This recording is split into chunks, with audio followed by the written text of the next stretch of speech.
All right, welcome everyone. Thank you for joining us. We're gonna let folks trickle in, zoom in for a few seconds before we start. In the meanwhile, I'll give an overview of our session.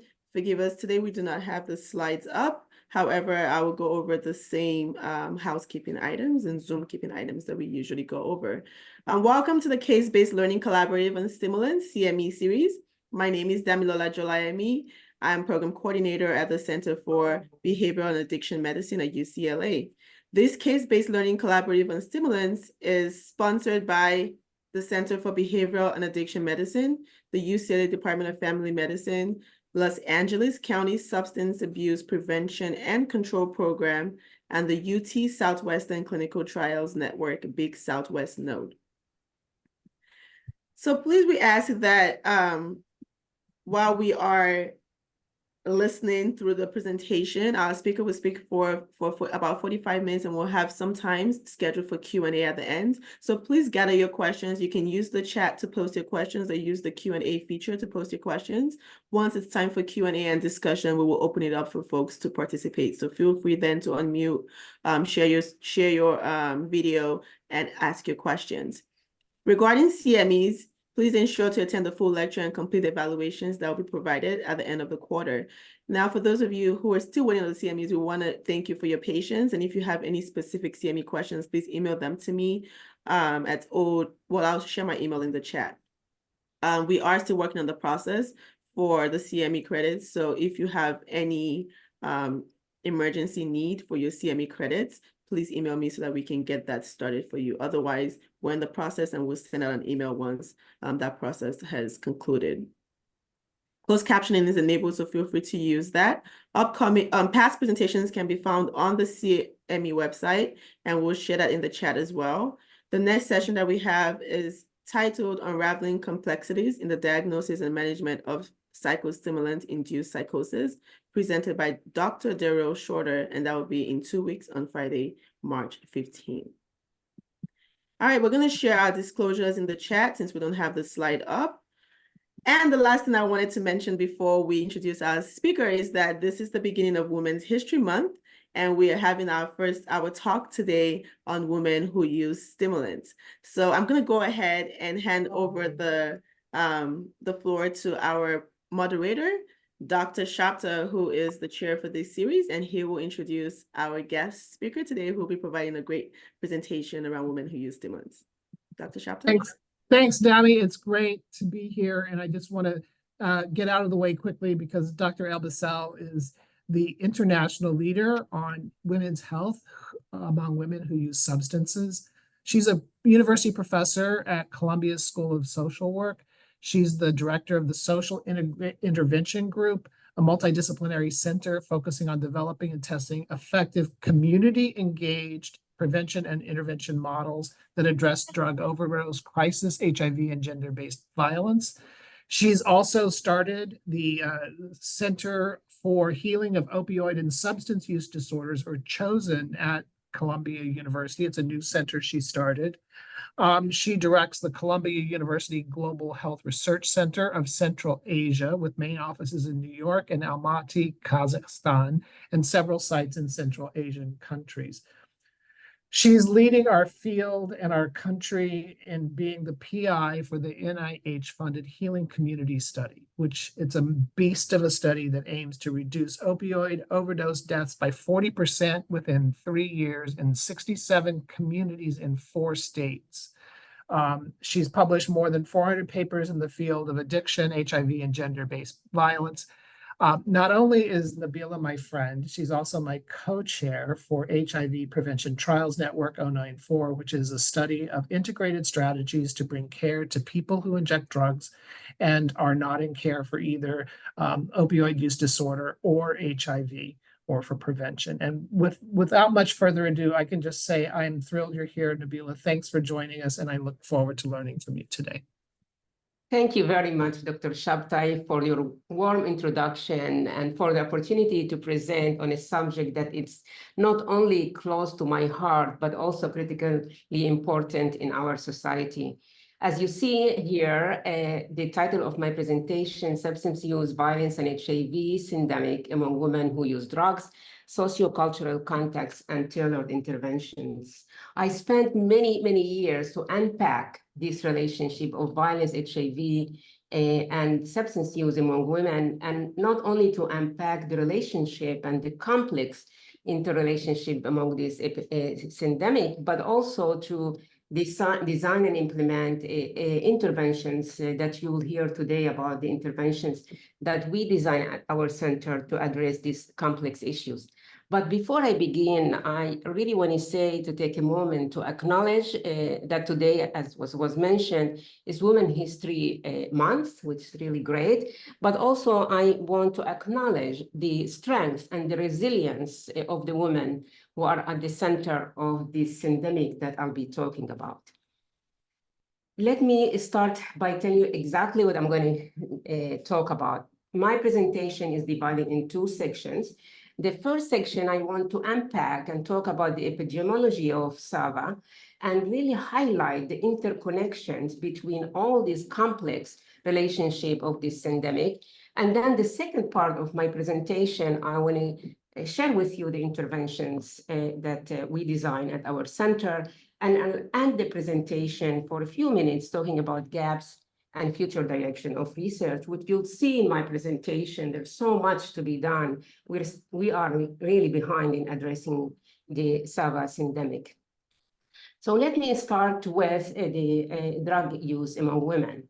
According to SAMHSA, a report that was published in 2023, and in 2021, there were 28.6 females aged 12 and older reported using illicit drugs in the past 12 months, and 20.3 million females aged 12 and older reported using substance abuse disorder in the past 12 months. We also, according to SAMHSA report, see that there were, in 2020, 5.1 million women misuse opiates, which account for 3.6% of the women in the general population. You also all know well that we're seeing rise in drug overdose deaths among women. Since 1999, opiate overdose deaths increased more than 642% among women. And also we see that opiate overdose deaths among women occurring heavily because of synthetic opiates. Now, you all may know that we're seeing change in the face of the opiate epidemic among women, especially with overdose. Overdose death rates among, for example, American Indian, Alaskan Native, and Black women have increased faster than those among white women, especially among the ages of 25 and 44 years.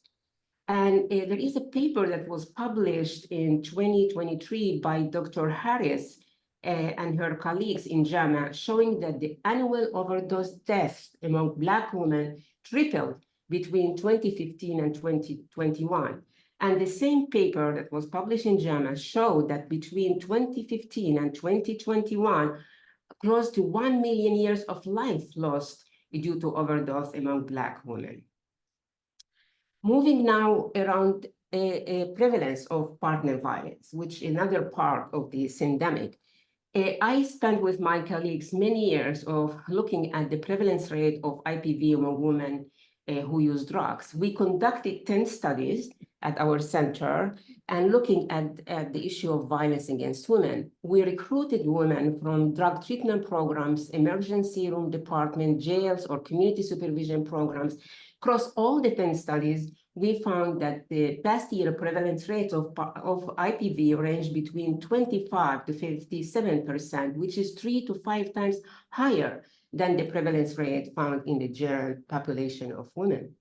We also spend a lot of time really looking at the relationship between prevalence of IPV and different types of drug use.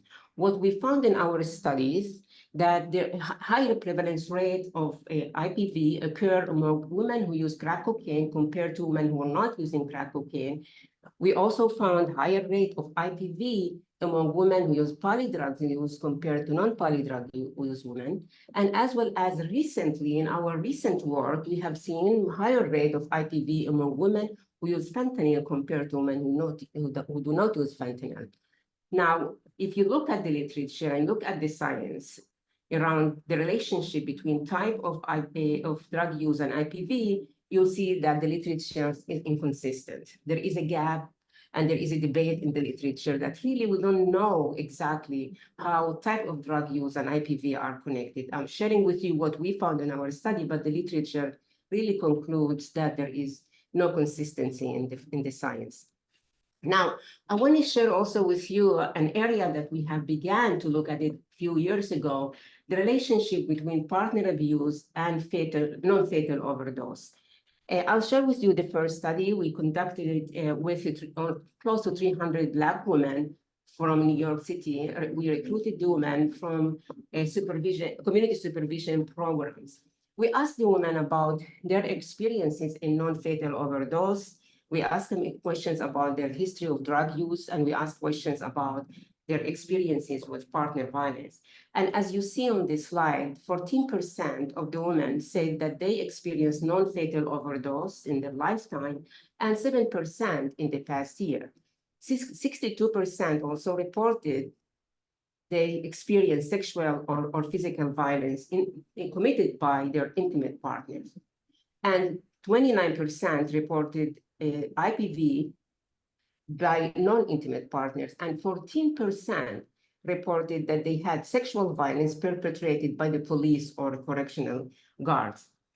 Another really a phenomenon that we saw with the 300 Black women in our study, there are 7% of them say that they were forced to exchange sex for money or drugs, which they, of course, they perceive it, define it as type of abuse.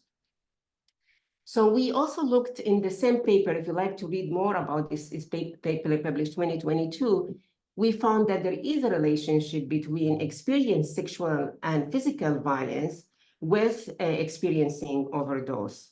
Also, what's really important is not only experiencing violence by the intimate partner, but also other partners and overdose. And what's really the most interesting thing that we found in this paper, that sexual and physical violence from the police or guards in the prison was associated with greater risk of experiencing an overdose. We also replicated the same study with women in Central Asia and Kazakhstan. Again, we looked at the relationship between experiencing IPV and experiencing non-fatal overdose. We have a sample of 400 women, and all the 400 women reported experiencing or engaging in sex work in their lifetime. And the same questions we ask about violence against women. As you see in this slide, close to 38% of the women reported that they experienced non-fatal overdose in their lifetime, and 18% in the past year. Close to 90% reported they experienced physical and sexual abuse by their partner, and more than in lifetime, and more than half in the past year. And as you see on the slide, 40% reported some form of violence by the clients that they serve, or pimps and police. So they're really having a very, very extensive experience with IPV. As we found in our study in New York, we found the same results in Central Asia and Kazakhstan, where severe physical violence was associated with 76% increase of odds of non-fatal overdose, as well as we found severe sexual violence was associated with 56% increase odds of non-fatal overdose, similarly as we found in New York City. Now, we were curious. We wanted to hear the voices of the women. We wanted to know how the women, in their words, explain the experience of overdose and violence. And what we found through in-depth interviews that overdose for the women is defined as a chronic condition. They're really not much concerned about overdose. They said it happens all the time. What they say that they're really very concerned about the trauma that they experience, child sexual abuse. They also worried about the violence that they're experiencing. They also said that we use alone drugs, and this is a risk factor for overdose. And also many of them talk to us about engaging in sex work is a traumatizing experience that leads to women to increase their drug use and also increased risk of overdose. So overdose for them is a fatalistic approach. It's happening, it's a chronic condition, but they're worried about other things. And if you look at the literature, still we are behind in terms of the science of looking at overdose and IPV. But there is this paper that I encourage you to read. It's a qualitative paper, was published by Dr. Harris from the Medical Center in Boston University. And what this paper showed that they interviewed qualitative 20 participants, 10 women and 10 men, and all of them used fentanyl. And they asked them about their experiences with overdose. And what they found, similarly to what we found in our study, that fentanyl use increased overdoses, which lead to a clearly an overdose, but they also said that they see it as a chronic condition, similarly to what we found. They are not very concerned about overdose. The women said that they're concerned about physical and sexual violence. They're concerned about parenting and losing their children to child welfare protective services than being concerned on overdose. And they asked the man, and the man said that they fear of incarceration and other issues. And again, overdose was not a big issue for men and women in this case, which is consistent with what we found in New York and what we found in Central Asia.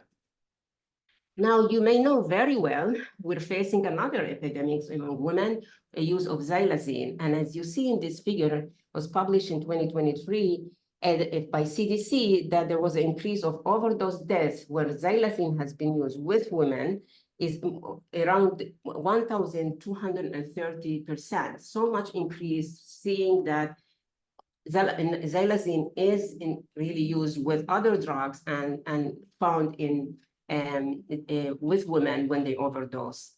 And I tell you honestly, there is little literature and the science is behind in looking at the relationship between xylazine and overdose or xylazine and IPV. But what the little literature that we have access to these days, showing that xylazine increased the risk for robbery and assault among women, it can increase their vulnerability to sexual assault and violence, and also increase the risk of overdose. As a scientist, who care about women's issues and women who use drugs, I really want to underscore how much need is there to do more research on xylazine among women, which is really growing very, very fast and impacting many lives of the women who use drugs. Now, moving to this third part, we talked about IPV, drug use, and now about HIV. For this group, I know all of you know that women account for 18% of the new HIV infections in 2021, according to CDC. And we all know that most of HIV transmission among women occur because of heterosexual contacts, 82%. And that really explains the contacts that link HIV, link and IPV. And 3%, only 3% of the women who are infected by HIV because of injection drug use. Now, you may be familiar with this several citation. I have several papers showing that the IPV increased risk of HIV acquisition. It was found in so many papers. And there is a systematic review papers, really very old, but still important one, was published in 2013. It's showing that in the US, 55% of women living with HIV have experienced IPV in their lifetime. And IPV has been found to be associated with HIV treatment outcomes and higher sexual transmission risk. So really, when you think about addressing the issue of substance use among women or IPV among women who use drugs, clearly you have to look at this relationship of IPV with HIV. This is an old paper too. It was published in 2014 by Lee and her colleagues, and it still is true up to now. We need more paper like this, a paper that was done internationally, looking at 29 countries. And this meta-analysis from this paper it shows that sexual IPV has the strongest effect on HIV transmission compared to other forms of IPV, which means really this paper shows that the IPV increases HIV risk by 77% among women who use drugs, and physical IPV increased for HIV acquisition by 28 to 52%. Clearly, this underscores how IPV and HIV epidemics are connected among women. Again, I want to underscore we need more meta-analysis papers like this, although it is an old one in 2014, but it's really has implication about what we see now. I know this group is interested in methamphetamines, and also CDC and SAMHSA looked at it closely with IPV, and what they found that methamphetamine is associated with IPV. Methamphetamine is linked to risky sexual behavior that places the women who use drugs at greater risk for HIV. And also what's really important, if you look at all the literature that was published by SAMHSA and CDC, women who use methamphetamine really face a lot of barriers to accessing sexual and reproductive health care. So I am trying to unpack now a little bit this complex relationship between all these three epidemics. And I want to talk a little bit first about the individual level contacts that link these three epidemics. I'm sure you're all familiar with how biological explanation is important to understand the relationship between IPV and HIV among one who use drugs. We know from the literature that forced sexual intercourse with an HIV positive male partner increase the risk of the woman to become infected. That's really has been documented in many studies. Also, many studies show that forced sexual intercourse lead to vaginal lacerations, which really increase the vulnerability to HIV, and also extensive research shows that the presence of other STIs also which expose sexual secretions, which lead to vulnerability to HIV. And why I'm talking about all these issues, because it's really important to bring all these issues into the HIV intervention when we work with women and men or couples. And I'll show you later how in our intervention, we bring these issues back into the core components of the interventions. Also, in terms of the interpersonal contacts, you may have seen this in many papers. I listed a couple of papers here. The issue of infidelity is a risk factor for HIV and for IPV. We know from the literature that if the women ask the male partner to use condoms, this can really mean that there is infidelity in the relationship, and this is a context that leads to IPV. In terms of if the women rely financially on their partners, we know extensive research shows that when the female partner depend on their male partner for money or support, also they have no power to negotiate condoms and negotiate safety. It's another context that we need to take it into consideration when we design intervention. Also, refusal of sex. Tons of papers, so many people show that when the woman really refuses to have sex, their male partner may think that she is having a relationship with outside partners, and this many times, these contacts really lead the woman not even negotiate condoms or not to say no to unprotected sex, and this increases the risk of HIV.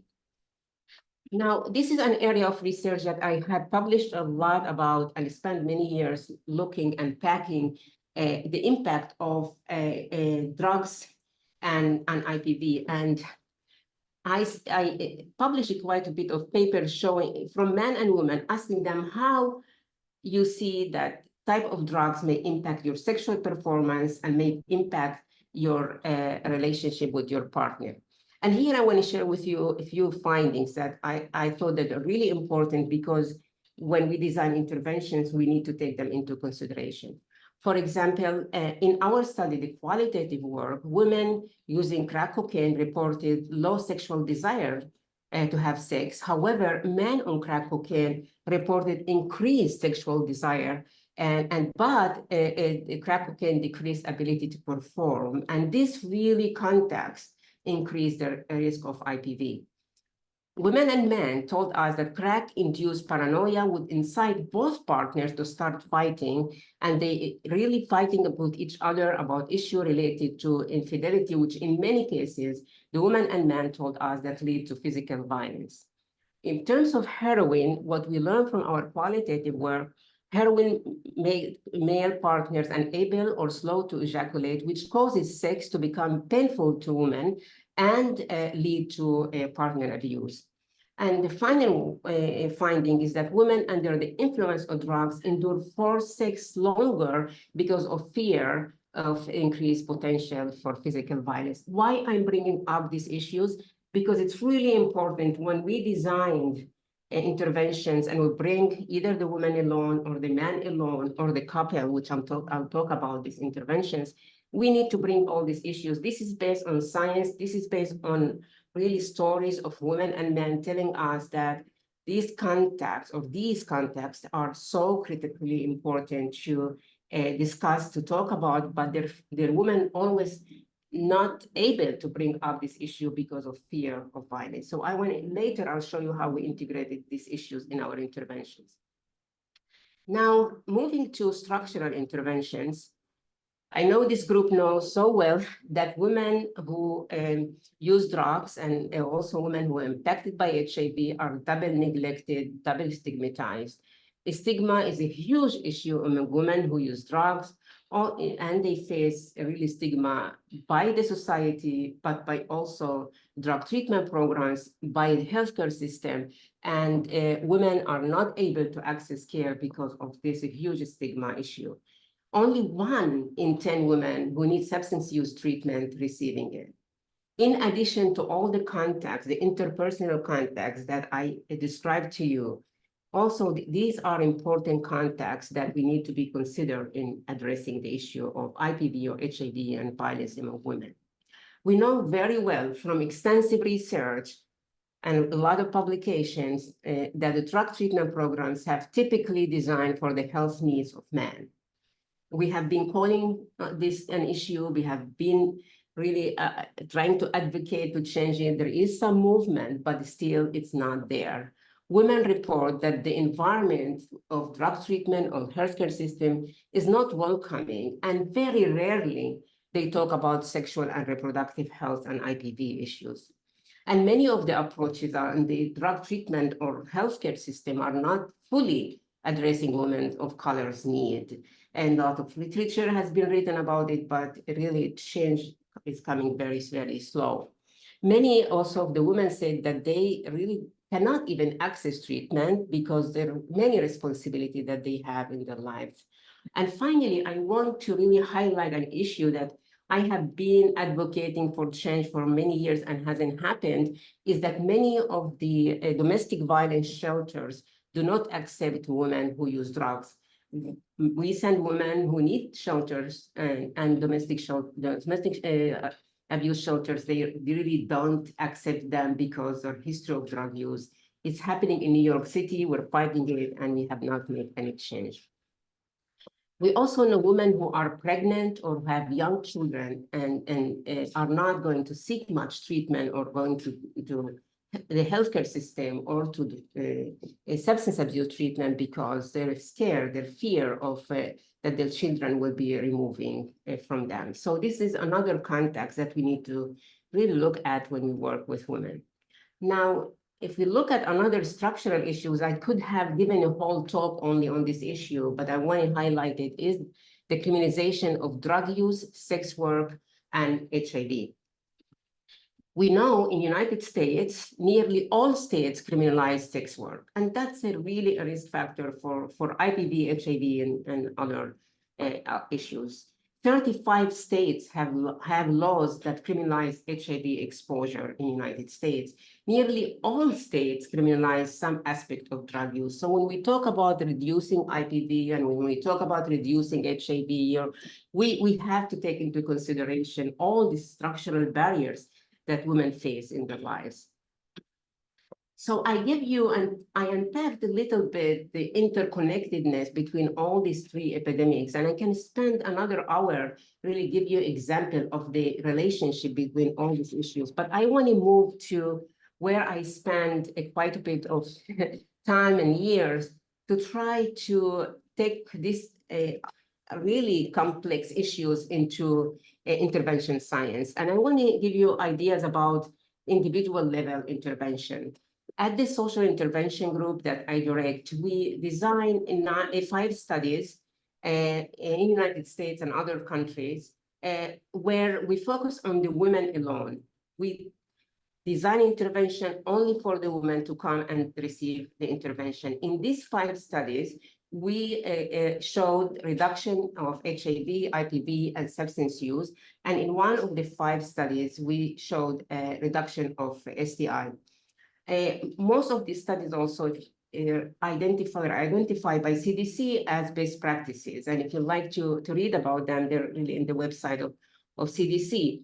Another really piece that I want to mention in designing our interventions across the board, we use citizen science, community engagement, and implementation science. I'm not going to talk about the process of how we design the intervention, how we include the community in the design of the intervention.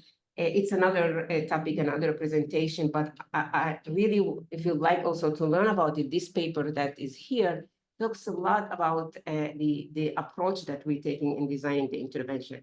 What I would like to highlight is when we work with the women alone, and we call it individual level intervention, the core components of our intervention include skills building, problem solving, negotiation of safer sex, also working with the women to find alternative ways to negotiate or avoid physical violence or sexual violence.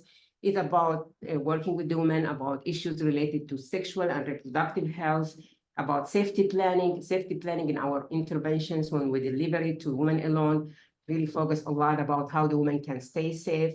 It's about HIV testing, it's about linkage to care, helping the woman to have personal goal settings to help her to stay safe and link her to care. And these interventions, again, focus on the woman. So the responsibility is put on the woman. The women themselves have to find the solution. However, the whole approach is about empowering the women to find solutions. What we found in our 5 studies, a reduction in number of unprotected sex acts with the intimate partner as well as with non-intimate partners. Also, we found that the women increased condom use with both partners and also decreased severe sexual IPV. And if you would like to read more about these interventions, they're in this paper by Dr. Louisa Gilbert, where she described the 5 studies. One study, as I mentioned earlier, we reduced STIs and linkage to care. So in our summary of this kind of model and approach working with women, this paper by Dr. Gilbert described how we achieve these goals, what the outcomes, and the challenges of implementing the research. But also the papers underscore that there is not enough to focus on the women alone. So we also committed in our research to design intervention for the couples, not only the women alone.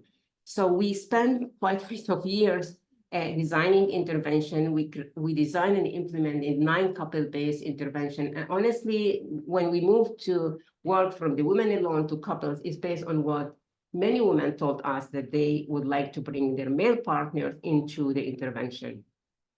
This paper that you see here was published a year ago, describes all the 9 studies in terms of the scientific advancement that we made in the field in relation to this type of modality.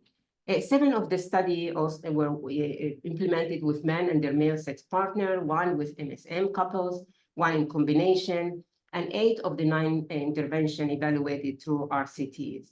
Now, you'll see in this paper, if you have a chance to read it, there is a debate that I brought in this paper talking about the modality. Is it enough to have the woman and the man to come together to receive this couple-based intervention, or is combination of session with a group of couples to come together, or single gender couple-based? And it depends on the cultural context, it depends on the needs of the women. We created different modalities of implementing couple-based intervention.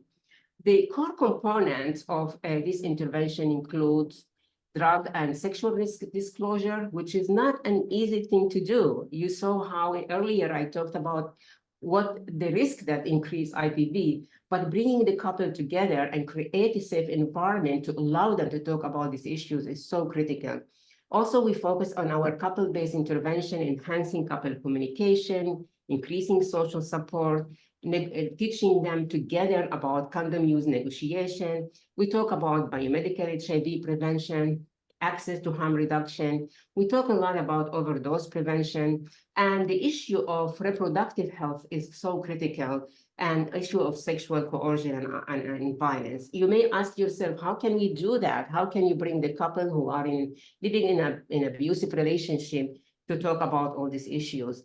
And I have to say, this paper that you have here, it talks about the challenges. There are challenges, but given that we have conducted a number of studies, we came up with scientific approaches to create really a safe environment for the women and men to be in one place. But one message, if I want to give you from doing couple-based HIV intervention, is that you have to have a skilled facilitator to deliver this such intervention. It requires really very important skills to be able to really pay attention to the couple and not one person. And we can, if we have time, we can talk about this issue in more details. In our studies, couple-based studies, what we found that great outcomes. We reduced drug use and safe injection, and even the one study with couples reduces a non-fatal overdose among the couples. We taught the couples how to be ready to give each other help and distributed naloxone, and we found that it really helped in reducing non-fatal overdose. Also, we found in our couple-based HIV intervention, increased condom use, increased access to treatment and services, and the most important thing, it's also reduced IPV, which people debated with me and talk about how can you do that? And really, when you create a safe environment and you allow the couple to talk about these issues, luckily we found that the intervention worked in reducing IPV. And also one piece is that our interventions showed that when the couples participated in this intervention, they also less likely to be under the influence of drugs or alcohol when they have sex, because as you remember from earlier, pieces that I talked about how drugs may lead, use of drugs and being on different types of drugs may lead to partner violence. We bring these issues into the intervention, and our outcomes really show that we were able to improve these outcomes. Now, in summary about the couple-based approach, I have to say that really when you bring the two together into an intervention, one important piece to highlight is that the responsibility for HIV risk reduction is put on both members of the dyad. That's what really is the most powerful thing. And then when you create a safe environment for the couple, you allow them to talk about very sensitive issues like sexual concurrency, power imbalances, sexual coercion, pregnancy decisions, and safety. And also, it happened in the interventions where they disclosed to each other extra relationship affairs, talked about history of STIs, and also it talked a lot about experiences of partner violence.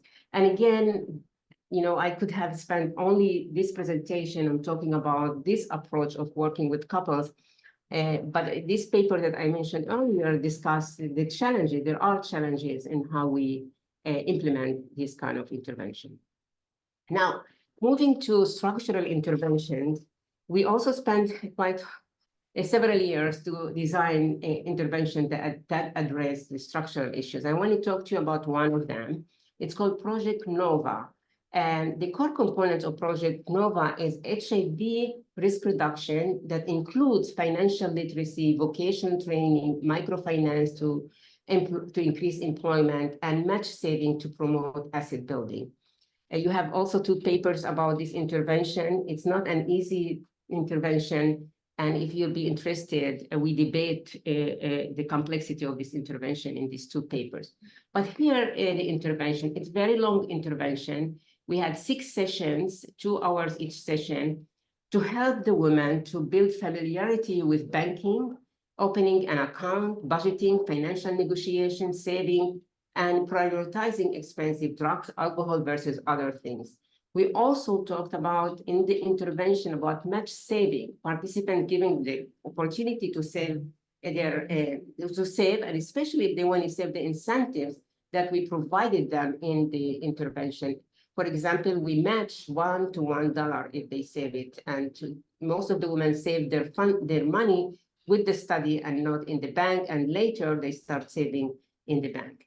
Now, in addition, we also had 24 sessions that delivered in 2 months to ask the women for anything they want to learn for vocational training. And we provided hairdressing and sewing. Most of the women decided to use hairdressing. And what we found in this study, let me talk a little bit about the design. We recruited 354 women. We randomized the 354 in 2 arms. One arm is the 4 session of HIV intervention, only HIV intervention, includes the component that I talked about earlier, and 26 sessions to an intervention that combine all the sessions on microfinance, asset building, and learning a profession. And we compared the two at 3, 6, and 12 months. What we found in our study, at 6 months, only at 6 months, there was 72% greater reduction in number of unprotected paid sex acts with the women who received the combination of the intervention. We found 10% greater reduction in the proportion of income from sex and 14% decrease in physical violence from an intimate partner. And we also found, that was the great thing, 26% decrease in sexual violence from paying partners. As you saw earlier, how many of them have been really abused by their paying partner. And at the end of this study, we found at 6 months, this reduction. Now, we also, at 3 months, we found a significant lower average proportion of income from sex work. And also, we learned that there was a greater average scores on financial safety. They felt more really safe to move to their lives and get out of their sex work if they wanted to do that. But I have to say, very few women were employed after the study was over. And the reason I think, I'm speculating and we're writing about this issue, that we did not work with the industry of hairdressing. We did not prepare them to hire the women. And every time the women told us they went to find a job in hairdressing and they weren't really known to the community that they're engaged in sex work, they did not offer them this job. So if I would redo the study, if I do this work again, it's really important to integrate microfinance and maybe structural interventions to work really with the industry to prepare the women for employment. However, regardless of this, a number of women found other jobs and they reduced the income that they made from sex work, and it was their decisions to come up with this kind of solution.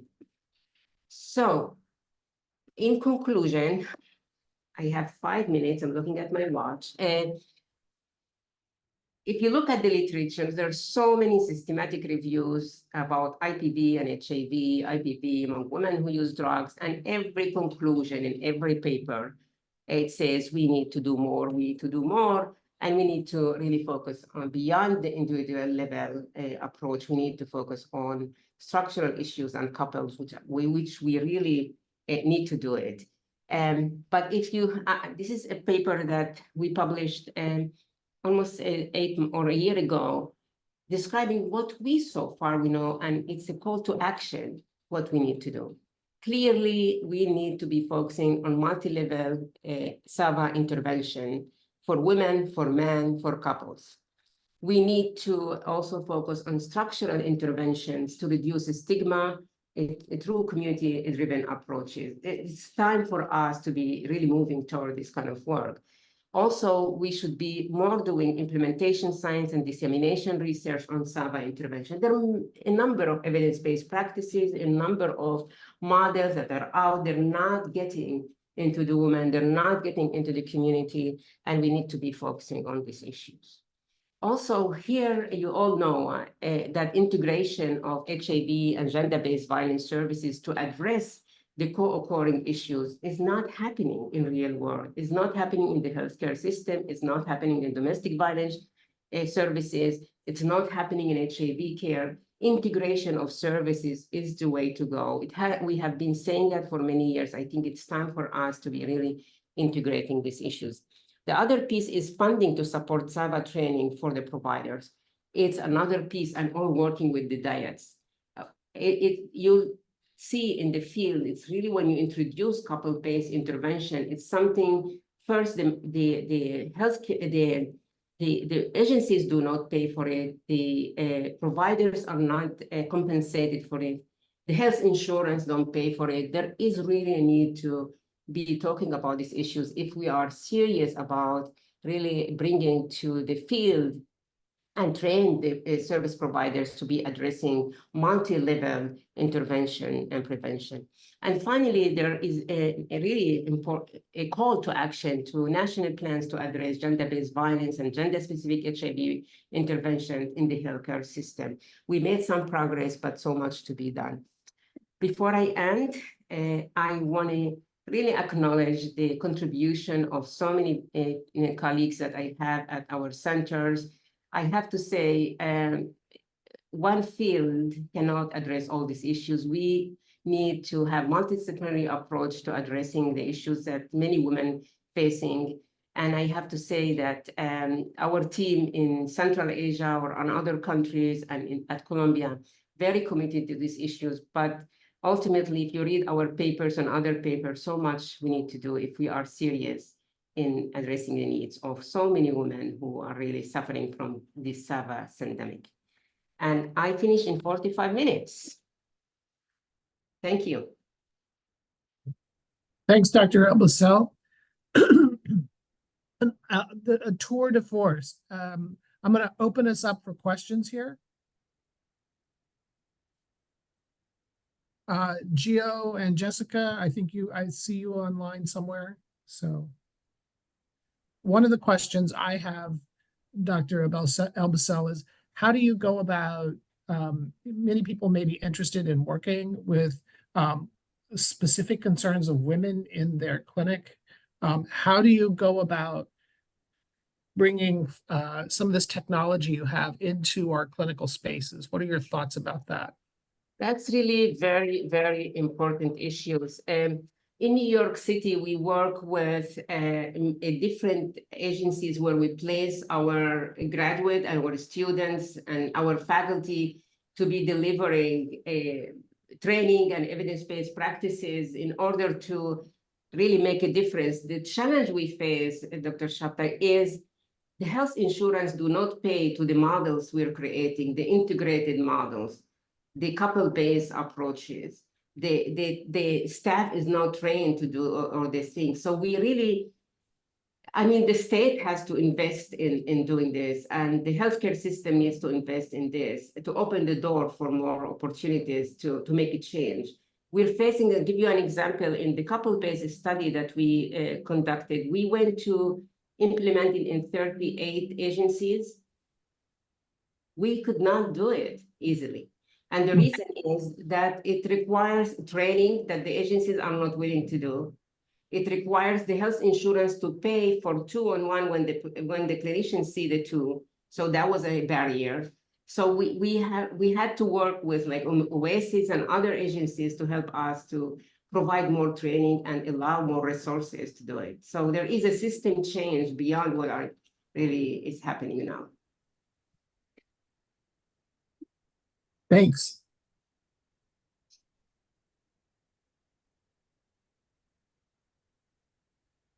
I'm wondering if Gio or if Jessica, if you might talk about some of the experiences you've had in working with women who have, or other clinicians on the call or community members to talk about the experiences of working with women who have substance abuse, partner violence, and or HIV/AIDS. Hey, Dr. Shapka, I can start. I guess I'll start by admitting that maybe I don't do as good of a job as I should be at screening for like intimate partner violence or domestic violence when I am doing new intakes for patients who have substance use.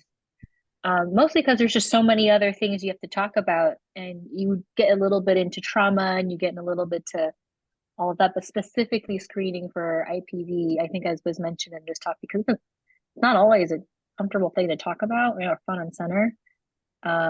It's a reflection I have just immediately thinking about this topic and thinking about this talk.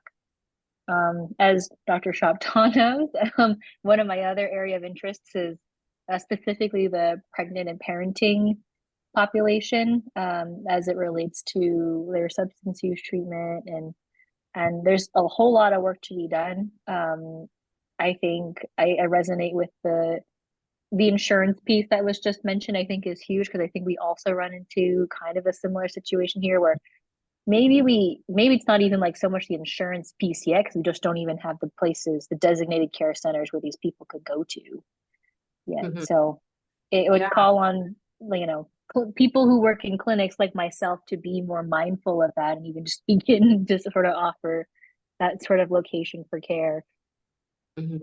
Yeah, you're raising very important issues, and I really would like to see in higher education, in medical school, to see more education provided into the issue related to women's needs and IPV and substance abuse among women and integrated approaches. We don't have, if you look at the curriculum in the medical school, down many schools, at least I know one school, they really doesn't include all these issues. The other piece that you mentioned, maybe screening of IPV has to be really a demand in all agencies and a healthcare system or other system to be doing. Honestly, I think it's happening more in New York City, in many healthcare systems where screening for IPV, it's like a requirement, or emergency room too. It's really important to integrate the screening for IPV. So I think it's important to start reinforcing these issues. I tell you honestly, I'm a little bit proud of what's happening in New York. In the emergency room, a lot you see the screening for IPV for women, and more in the healthcare system. I would love to see change in the curriculum more around these issues. Great, thanks. Dr. Wyatt? Yes, I wanted to thank Oh, you, wow. Nabila, for being here, and it's great to see you. Great to Great hear to what you're see you. doing. You're doing wonderful work. The frustrating point for those of us who are in this area is that it has not really progressed, and that we individually have to seek services or train individuals without a real paradigm shift in who's really responsible for the fact that women of color are number one of those most likely to be infected and to have new cases. And this has been going on for over a decade. So the picture of risk has not changed. Our interventions are interesting and innovative, and individuals do their best to use them, but they're not paid, just as you're quoting. I think there needs to be an effort to recognize that we cannot treat women like men. And we've been saying this over and over again. If we don't change the fact that it's not just white men and that model that we developed in San Francisco some 40 years ago, that is not working for women, and that we need to do something else and allow people of color who are involved in the communities to be more involved in these studies. If we don't do that, when we're just talking about working with A clinic here or B clinic there, but not really making significant changes in the prevalence and the treatment of women with a variety of problems, including substance abuse, reproductive health, which is important not just for these women, but for all women, and making a difference in the clinic so that they can sustain what they learn from us in their everyday practice. That simply is not moving ahead. And I know you feel the frustration as I do. We've been talking about this for a long time. So I'm certainly hoping all those on the call who have the contacts in NIMH and in Washington, they are going to have to step up and make these statements. It's not enough just to continue to fund one person or the other. Thank you, Dr. Wyatt. I know you have been doing this work for so many years, and you're committing to make a difference. And you and I worked on a couple-based study, and it didn't go far into the real world. And I see your frustration. I share your frustration. I think the structural change has to happen, and the interventions need to get into the people and people of color. And change has to happen. And I agree with you, it has to come from the higher level, and it's not happening. We had probably the same conversation so many years ago. Change has not happened. You're absolutely Well, you right. keep doing what you're doing. We are all together in this, Right. and we'll start talking and presenting and trying to make a difference. Yes, we will. Great. There's a question. Thanks, Gail. And Nabila, the work you're doing is the both of you do is so vital. There's a question in the chat from William Siegmiller, who's saying very fascinating narratives emerging among women engaged in the sex trade and risk of overdose. I'm curious your assessment of women working with anti-human trafficking service providers and/or sex worker harm reduction programs. Yes, and my work in Central Asia, also in Malaysia and other countries, we saw the women when drug trafficking, sex trafficking is happening a lot. And this is a population that has not received enough attention, nor there are really resources to address these issues, and continues to be a serious issue. I have not done interventions in this area, but I know from the literature, I know from really my colleagues who are doing this work, change has not happened. And so many women really who use drugs and engage in sex trafficking needs more attention and needs really public policy interventions and structural, that's New York, structural interventions to address this population. I have not done research, but there's so much in research saying we need attention to address these structural issues. We need to involve more the governmental and policy level to really make a difference. It's another really a limitation that we need to pay attention to. Great, thanks. Thanks, Nabila. This is fantastic. I know it's getting into your evening on the East Coast. We'll go ahead and close up. Dami, do you want to take us through the final discussions? Thank you, Dr. Bassel, for this great presentation. Thank you all for attending and participating in this presentation. So we're going to go ahead and